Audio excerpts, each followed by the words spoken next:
prezados, ouvi alguns dias atrás, algumas semanas atrás, eu vi assim resumos de vídeos feitos por protestantes e a maioria deles centrados nessa questão que não aceitam a chamada veneração de Nossa Senhora, a chamada hiperdulia, né?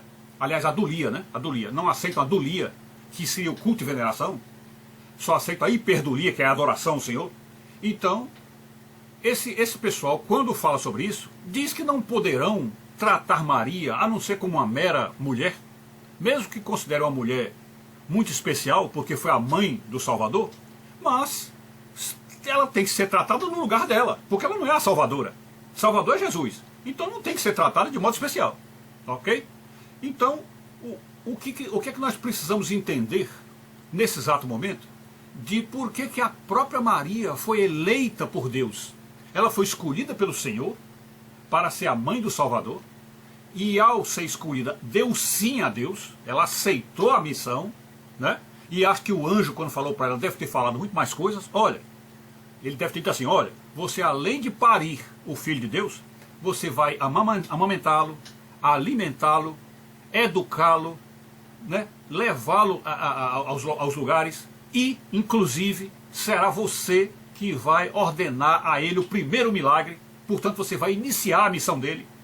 E, no final das contas, você será a pessoa que vai receber a igreja dos braços do Senhor morto, crucificado, que o Senhor, antes de morrer, passa a igreja para Maria, no papel de João, que João passou ali a ser filho de Maria, portanto, Maria, como a primeira crente, recebe ali de Jesus a igreja, como mãe da igreja, e então passa a conduzir os apóstolos e os primeiros discípulos, sendo então aí praticamente a noiva do Senhor, colocada dentro da noiva do Senhor. Então, com essa ideia dessa importância de Maria, o que precisamos nos lembrar é que só conseguiremos entender por que nós católicos chamamos Maria de Mãe de Deus, que aí está o problema, né? O problema está todo aí. Eles podem aceitar Maria como uma grande serva de Deus, como a primeira a crer em Jesus, como praticamente a iniciadora da igreja, a apadrinhadora da igreja. Enfim, essa mulher extraordinária que nós atribuímos uma série de qualificações a ela. Então eles podem até aceitar isso. Mas essa história de Mãe de Deus, eles não engolem isso de jeito nenhum.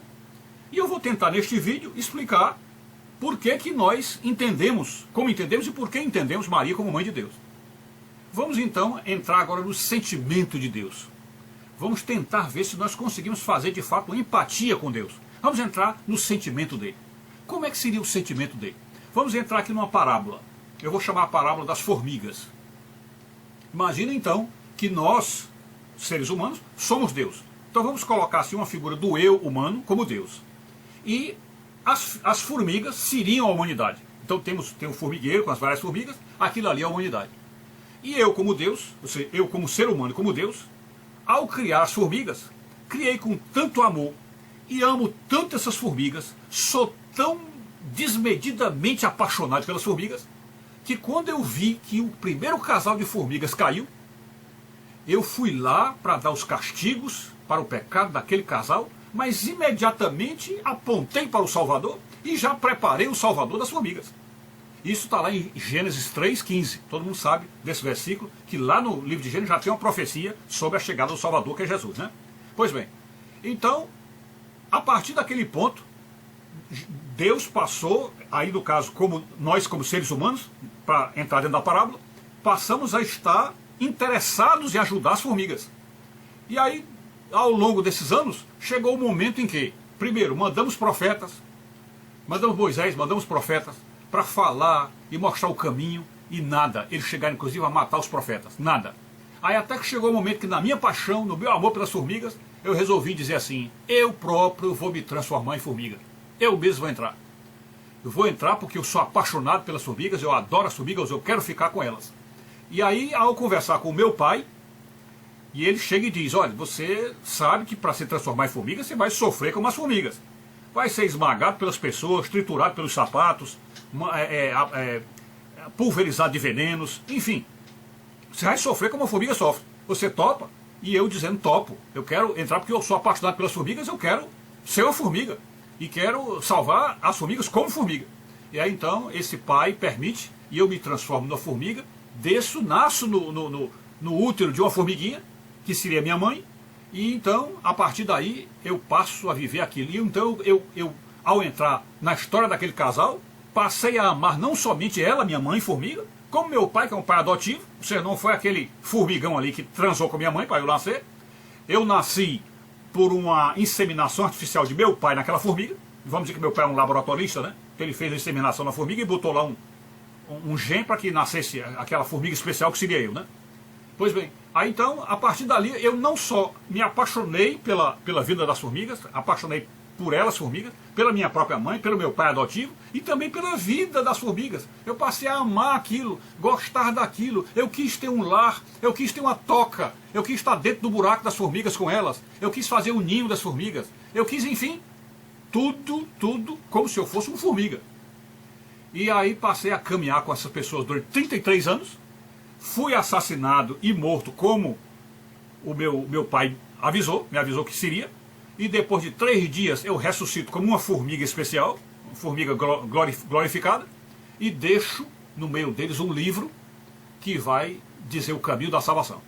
Já preguei para eles, passei 3 anos pregando, deixei um livro, mandei baixar o Espírito Santo, e ali as formigas passaram a se guiar sozinhas. Então onde é que está a questão da formiga como mãe de Deus? A formiga como mãe do formigão? Bom, é que no meu sentimento, no meu amor exagerado, no meu amor apaixonado, aquele amor, vamos dizer, roxo pelas formigas, eu quando decidi descer ao mundo como formiga, eu também estava querendo me tornar uma formiga. E com isso passei a assumir a natureza das formigas, passei a ser um Deus formiga. E essa natureza eu nunca tirei mais de mim. Eu entrei no mundo das formigas e me deixei como formiga para o resto da eternidade. Ou seja, o corpo que eu assumi ao me tornar formiga é o corpo que eu mostrarei, embora um corpo glorioso, mas é o corpo que eu mostrarei aos meus salvos, aqueles que serão salvos por mim, lá no paraíso, lá no céu. É o corpo que eu mostrarei a eles, é o corpo de formiga, porque eu continuarei sendo formiga para sempre. Agora tragam essa parábola para o caso bíblico verdadeiro, de Jesus mesmo de verdade. O corpo que Jesus assumiu na terra é o corpo que vem dos genes de Maria, dos 23 cromossomos de Maria. E, portanto, tem as feições, de certo modo, parecidas com a de Maria. Portanto, é um corpo humano igual ao nosso, com a diferença que ele não tinha pecados, né? E nunca praticou pecados, nada disso. E tinha poderes extraordinários, por ser também de uma natureza divina. Mas o corpo dele continua sendo de Jesus. Quando ele ressuscitou glorioso, mas continuou sendo aquele mesmo corpo, reconhecível pelas pessoas, tanto é que mostrou para São Tomé a marca dos cravos, não é isso? E São Tomé reconheceu, é meu Senhor e meu Deus. Então esse mesmo Jesus que eles viram assunto ao céu, que subiu aos céus, será também apresentado a nós no céu com este mesmo corpo, com esta mesma fisionomia, com este mesmo aspecto humano. E portanto com a mesma herança de Maria, porque o corpo dele veio da herança de Maria. Porque o corpo dele foi feito com 23 cromossomos de Maria. Então, dessa herança de Maria, ele mostrará lá no céu, eis-me aqui, eu sou o vosso Salvador, eu sou o Senhor que morreu na cruz por vós. Só que quem estiver olhando para Jesus, também de certo modo estará olhando para Maria, porque ali está um corpo que tem 23 cromossomos de Maria. Foi feito com esses cromossomos. Apesar de, naquela altura do campeonato, em séculos e séculos à frente da eternidade, pode-se dizer que essa relação dos cromossomos já passou, pode-se dizer. Mas a fisionomia de Jesus, a fisionomia dele, o aspecto humano dele, todo ele tem como honra, tem como homenagem, tem como prestígio ter vindo de uma mulher, e esta mulher é Maria. Pois bem, concluindo isto, e vendo esta parábola desta forma, que eu comecei com as formigas e agora estou no plano real, o que é que vai acontecer? Se você está no céu e está vendo um Deus que transformou-se em homem, e este Deus para sempre ficará assim, para sempre terá este corpo humano, apesar de um corpo glorioso, mas é humano, então, como é que pode-se pensar que ele teve uma herança de uma mulher, porque o corpo dele vem dessa herança da mulher, e essa mulher não significou mais nada foi uma simples mulher que o pariu numa certa época em que ele, vamos dizer assim, não exclusivamente, mas uma coisa talvez até comum para ele, porque o livro de João diz que ele fez muitas outras obras que não estão narradas naquele livro. Então talvez ele tenha salvado muitos outros planetas, tenha feito muitas outras salvações, e portanto Maria seria só mais uma, né? Não tinha nada demais, né? Só que ele mantém o corpo, a fisionomia do corpo, toda a expressão fisionômica, tudo dele, ele mantém isso com base no que a Trindade construiu do corpo de Maria. Porque quando o Espírito Santo possuiu Maria, que colocou os 23 cromossomos do Espírito Santo nela, no óvulo, que tinha os 23 cromossomos dela, aquela reunião que dá os 46 cromossomos que formaram Jesus, terá sempre, para sempre, essa participação de Maria lá. Então, evidentemente, no céu, Maria terá que ter um lugar diferente, um lugar especial. Porque nenhuma outra mulher que está no céu, nenhuma outra mulher, terá característica, terá dado característica para Jesus ter aquele corpo que ele tem. Nenhuma. A única mulher que deu para o corpo de Jesus as características dele foi Maria. Portanto, no corpo de Jesus há um sinal de Maria eternamente. Há um sinal eterno de Maria. Então, se no corpo de Jesus, que nós vamos ver como corpo glorioso, há um sinal eterno de Maria, por que ela não será mais entendida por ele, Jesus, como mãe de Deus? Se ele, por amor tão exagerado às formigas, por amor tão exagerado aos seres humanos, por um amor roxo aos seres humanos, decidiu transformar-se em homem, anulando a sua própria natureza e passando a ter uma natureza humana e, portanto, engrandecendo, enaltecendo e também elevando a natureza humana à natureza divina. Ele fez essa elevação, porque quando ele desceu aqui, é como se ele diminuísse Deus para ser humano. E quando ele ressuscita e nos leva para o céu, ele engrandece a humanidade e leva a humanidade para dentro da divindade. Portanto, esse Deus que era só divino, passou a ser também um Deus divino e humano. Portanto, foi engrandecida a humanidade. Quer dizer, se existem outros planetas no universo com vida, todas as outras raças que existem honrarão a raça humana, e talvez até louvarão a raça humana, e talvez até venerarão a raça humana, porque foi nesta raça que Deus corporificou-se e fez para si um corpo eterno. Foi no corpo eterno de Jesus, onde ele aparecerá em todos os planetas, ele estará levando a imagem do homem, a imagem de filho do homem. Por isso é que é chamado na Bíblia de filho do homem. É a imagem do homem, o filho de Maria. Ele vai levando isso para sempre e para todos os lugares. Então, portanto, quando ele chegar num outro lugar, para mostrar eu sou o Salvador, eu salvei a Terra, talvez não tenha precisado salvar nenhum outro mundo, talvez não tenha precisado salvar, porque os outros planetas talvez não tenham caído em pecado, mas ele vai espalhar tudo no universo. Este aqui é o filho de Maria, tá aqui, este que vocês estão vendo é o filho dela. E portanto aí todos vão dizer, então ela é a mãe de Deus. Todos vão dizer, ela é a mãe de Deus, porque se ele é o filho e continua com o aspecto de Maria, com a fisionomia de Maria, daquilo que ele recebeu dela, que isso foi há mais de 2.000 anos atrás, 3.000 anos atrás, e ele continua com o mesmo aspecto, tudo é dela, e então Maria é a mãe de Deus. Ela não era lá naquela época, ela é a mãe de Deus, porque ela ainda naquele momento, ou seja, na eternidade, ela ainda está dando para ele as características dela. Da mesma forma como nós, quando morrermos e formos para o céu, e encontrarmos-nos com a nossa mãe, nós teremos a nossa fisionomia, o nosso corpo, o nosso rosto todinho, ainda parecido com o da nossa mãe. E quando chegarmos no céu, que corrermos para abraçar nossos parentes, nós abraçaremos nossa mãe, também ela com as mesmas fisionomias que ela tinha. E são fisionomias herdadas dos avós.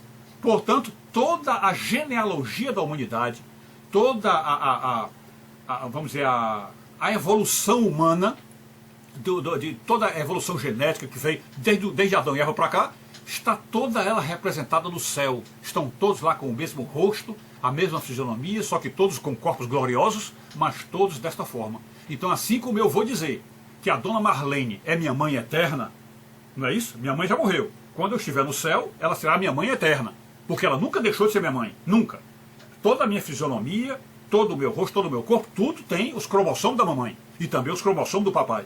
Então, quando eu chegar no céu, eu vou correr e abraçá-la e abraçar meu pai, e todos verão, ele é filho do Luiz e é filho da Marlene.